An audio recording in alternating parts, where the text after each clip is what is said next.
Habang nag-i-scroll ako, napanood ko itong video na to at talagang napatawa ako sa kagaguhan itong nag-content na to, no. Tinatanong siya nung isang netizens, ang sabi, bakit hindi daw makaharap si Sara doon sa impeachment trial kung talagang walang kasalanan.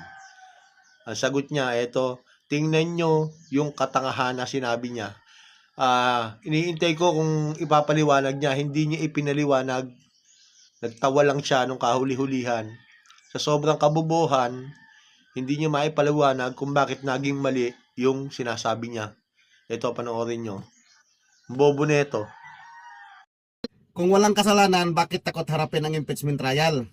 Ang impeachment trial ay mali. Kapag hinarap ni Inday Sara, dalawa na silang mali.